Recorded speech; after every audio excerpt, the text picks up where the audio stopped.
You know that feeling when something genuinely good happens, completely out of nowhere, and instead of just being pleased about it, you spend the rest of the week wondering how to make it happen again. Like you've cracked a code, except you haven't got the faintest idea what the code actually was. I remember years ago, before the wife, before the boys, I was absolutely convinced I was one lucky break away from everything clicking into place. Not in a dramatic way, just quietly, in the background, like a low-level hum. There was always something around the corner, a job that was going to fall into my lap, the conversation at a party that was going to change everything. I was 26, living in a flat that smelled faintly of other people's cooking, eating cereal for dinner more evenings than I would care to admit, and genuinely believing that the main thing standing between me and a better life was the universe getting round to noticing me. Which, as strategies go, was not my finest. My name's John, by the way. Mid-40s, 2 boys, decent job, decent marriage, decent life. I started this channel because I wanted somewhere to put the things I wish someone had told me 30 years ago. Not the inspirational stuff, the actual stuff.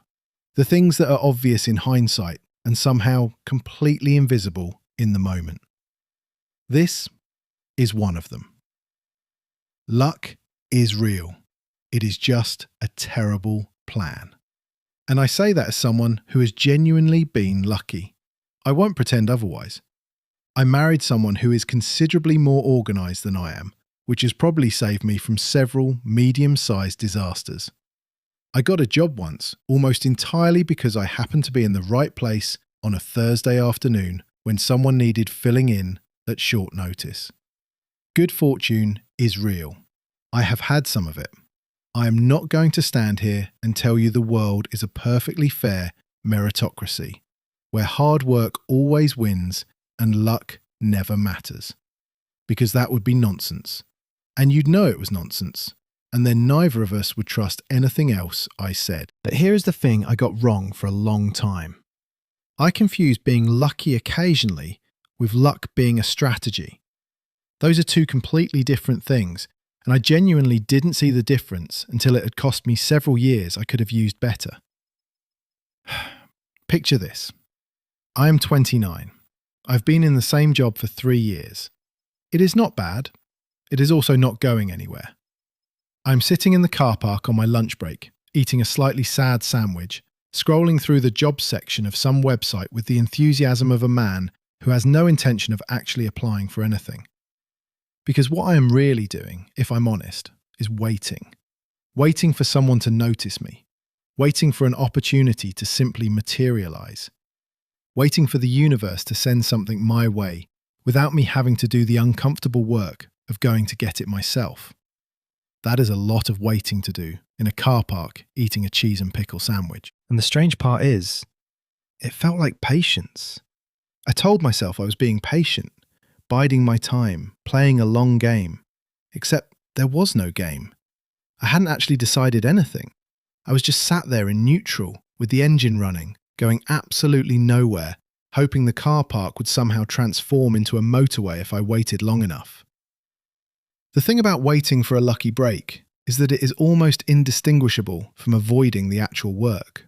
From the inside, they feel identical. And that is what makes it so quietly dangerous. What I know now, that I really wish I had understood at 29 in that car park, is that luck does not arrive and rescue you. What luck actually does, on the occasions it shows up, is give you an opening, a narrow window, a slight tailwind.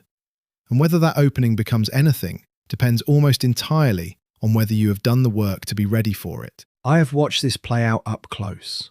I have seen 2 people get the exact same opportunity, the same introduction at the same event, the same foot in the same door, and one of them had spent 2 years quietly building something, getting better at what they did, showing up consistently even when nobody was paying attention. The other one was still waiting to feel ready, still waiting for the conditions to be right. And the person who had done the work walked through that door and something happened.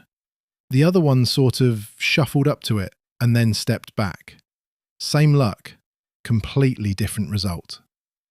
Preparation is what turns luck into something.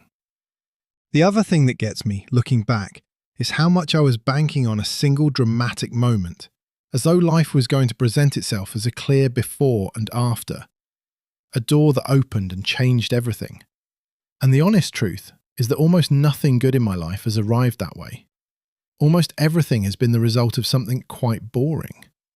Showing up, doing the same thing more than once, getting slightly better at something through repetition rather than inspiration, turning up to work and doing the job properly when I didn't feel like it, choosing on a reasonably regular basis to not be the person who lets people down. It is not cinematic, I will give you that. Nobody is making a film about a man who answers his emails consistently and does what he says he is going to do. But that man has a decent reputation after 5 years, and that reputation opens doors that no lucky break could reliably manufacture. I know. Try putting that on a motivational poster. My boys are 8 and 10 right now, old enough to understand more than they sometimes let on. And I look at them sometimes, sat at the kitchen table doing homework neither of them particularly wants to do, and I think about what I actually want them to take from how they see me living. Not the idea that everything will come good eventually if they just believe hard enough, but also not the bleak, grim-faced version where nothing matters, and luck is a lie, and only relentless grinding produces results.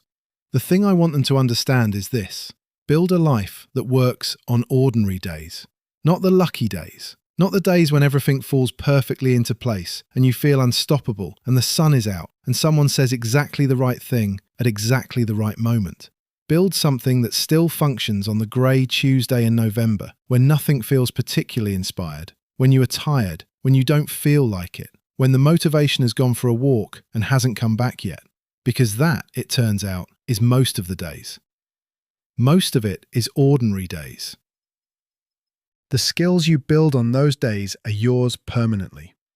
The habits you form on those days don't need luck to keep working. The reputation you build by being reliable on those days compounds quietly in the background without you even noticing. And then, when the lucky moment does arrive, and sometimes it does, you are not scrambling. You are ready. You have been ready. You have been getting ready without even meaning to, just by showing up.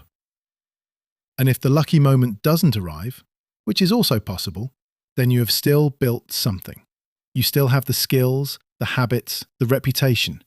You still have a life that works. You have not handed over the steering wheel to a force that has absolutely no idea you exist and could not care less about your timeline. That is the version I wish I had got to earlier. I spent a lot of time in my 20s and early 30s in rooms slightly above my station, hoping something would rub off. Networking events I went to because I'd heard that was where things happened, standing near the nibbles with a glass of warm white wine, waiting for someone important to come and identify me as a person of potential. Nobody ever did, for the record. What I should have been doing was going home and getting better at something, building something small, starting before I felt ready, before the timing was perfect, before the universe had given me the nod. The nod, I have since established, is not coming. Nobody is coming to rescue you from the ordinary. And that is fine. That is actually fine. Because the ordinary is where it all happens. The ordinary Monday morning when you do the thing anyway. The ordinary evening when you practice instead of watching another hour of television. The ordinary conversation where you show up and do it properly instead of coasting through.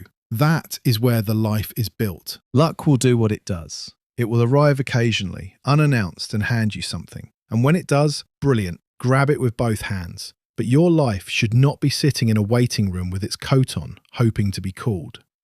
If I can get my boys to understand one version of this while they are still young enough for it to genuinely change how they move through the world, then I am ahead of where I was. I want them to be the people who are ready when the lucky moment comes. And if it doesn't come, I want them to be the people who built something anyway, on the ordinary days, in the ordinary rooms, without waiting for permission. Because that version of a life, it turns out, is pretty solid.